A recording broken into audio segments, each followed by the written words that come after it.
Peace, family. I look a little different now. My chain broke yesterday. All my little red, black, and green balls bounced all over the floor. But, it is what it is. We're going to go ahead and keep this video going. I'm doing this video about science fiction. And for all the people who did not like Star Trek, did not like Star Wars, and all because they couldn't grasp the technology, the future outlook. Oh, that's not real. You can never do that, blah, blah, blah. Well, it's safe to say right now we are no longer living in the realm of science fiction. We are now living in the presence of science reality. For all the things that you couldn't grasp, you couldn't understand, you couldn't comprehend when you seen Star Trek, you're living right now today. The flat screen TV, the sliding doors, the communication devices, the handheld communication devices, talking to computers, traveling through space, doctors using air to inject venom into, serum into people's body, all the mechanical devices to determine health. We live in this right now today. And the thing is, you couldn't live your life without it. You couldn't go without your cell phone. You couldn't go without your earbuds, your laptop, your cell phones, your watch that you're talking to, your remote control, your apps to control your car, open your garage. All that stuff that you see on sci-fi that you just could not accept. We living right now today. And the scary part about it is the fact that we have white people, the most vicious people on the planet, in control of this technology. And I'm listening to a report, and they were talking about how artificial intelligence could destroy humanity if we don't regulate it. Well, see, the thing is, it's not about regulating artificial intelligence. It's about regulating the artificial people who's in charge of the artificial intelligence. Because, see, white people will take this technology and do whatever they have no moral compass to stop them from doing anything. They will try anything. I look at it like this. Slavery lasted almost 300 years because white people were able to impose their will on their brothers, their sisters, their wives, their children, to perpetuate the cruelty and hatred of slavery. And they were able to do this for almost 300 years. Now today, these people are in charge of programming androids and artificial intelligence. They're able to program their will, their intentions, their limitations into these machines.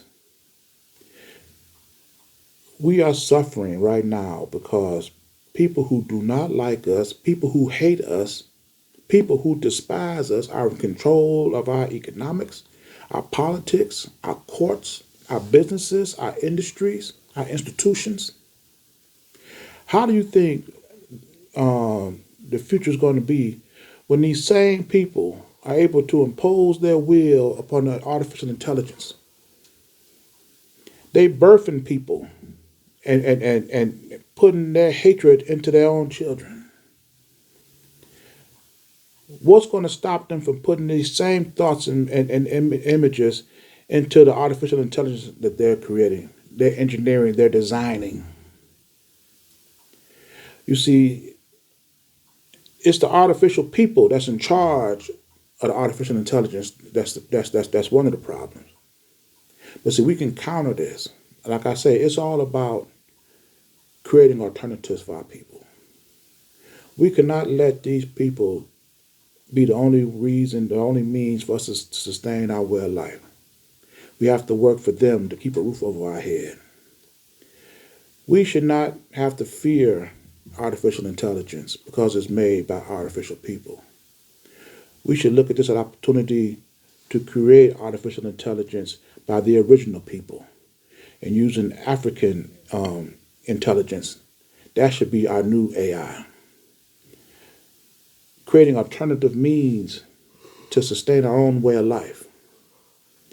And see, and just like people who struggled and just did not accept living and or watching Star Trek, they just couldn't understand it. But now you see, you embrace it. You can't live without it. The same way you did with Star Trek, the same way you feel about your technology today, you looking at black people coming together, working for themselves, creating their own means to sustain their own way of life. You looking at them the same way you looked at Star Trek years ago. You can't understand it. You can't grasp it. You can't comprehend it. But if you were ever to find yourself living in that environment, you think you love living with your cell phone, your laptop, your apps, your key fobs, your sliding. You think you love that. Imagine living in a world where you could have all that. It's owned and controlled by you and your people working together in unison and harmony, creating our own independent businesses, industries, and institutions, establishing our own laws, governing our own people, creating our own constitution, making a pledge to ourselves to bring back the lives that we had before our people were enslaved, to restore our people to a pre-slave existence.